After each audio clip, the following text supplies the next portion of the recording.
Alors voilà, on va maintenant mettre au point la programmation parce que pour les deux boutons de lecture verts, il doit y en avoir jamais qu'un seul qui apparaît en même temps. Même chose pour les deux boutons pause. Alors on y va, vous activez le bouton vert de...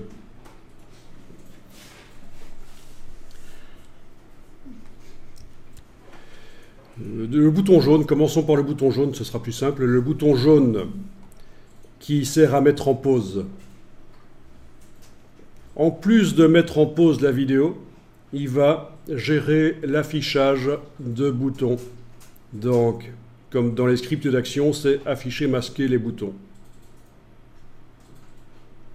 Et qu'est-ce qu'il va faire? Il va déjà se masquer lui-même. Donc le bouton pause, on met un œil barré en face du mot pause. Tiens, on a un bouton qui s'appelle 15. Ah, c'est le bouton rouge, sans doute. C'est... Ah non, à moins que ce soit... Attendez, il faut être clair ici. Reprise. Ouais. J'ai donné le même nom à deux boutons. Il faut que je précise. Avant de continuer la programmation, on va gérer les choses. J'ai fait une erreur. Donc vous sélectionnez le bouton pause d'en dessous et vous allez l'appeler reprise, mais entre parenthèses, mettez pause. C'est le bouton pause, quoi.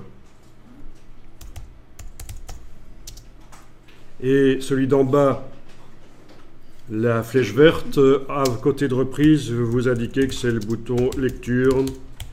Voilà, comme ça, dans la programmation, ça va fonctionner. Vous voyez? Il faut faire gaffe. J'avais fait la gaffe de donner le même nom à deux boutons différents. Et donc après, pour la programmation, c'est foireux. Donc celui-là, c'est reprise, bouton pause. Celui-là, c'est reprise, bouton lecture.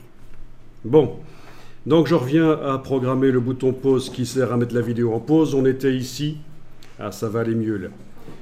Donc, le bouton ici qui sert à mettre en pause la vidéo se masque lui-même et fait apparaître le bouton qui s'appelle reprise bouton pause.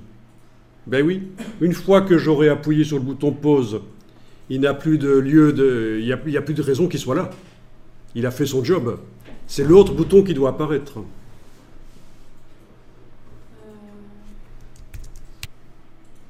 Alors, qu'est-ce qui se passe quand ce bouton pause est cliqué? Bon, il se masque et il affiche l'autre bouton pause.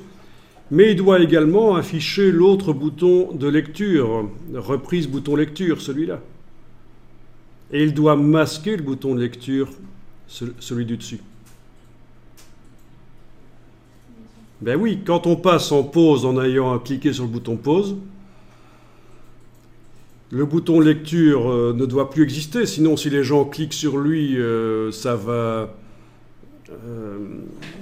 redémarrer depuis le début.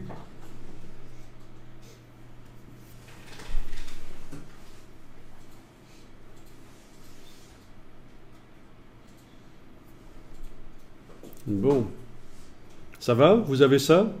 Le bouton lecture barré, le bouton pause barré, le bouton reprise... les deux boutons reprise qui s'affichent. Bon.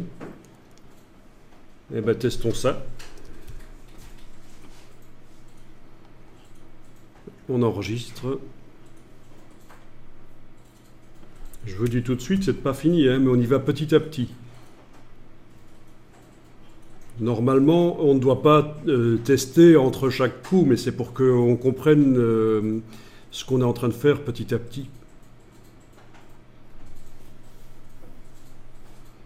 Bon, bouton lecture.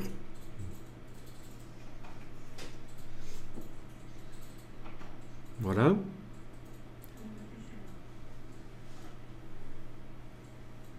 Bouton pause, quand on clique sur lui, il disparaît. Et le bouton lecture aussi.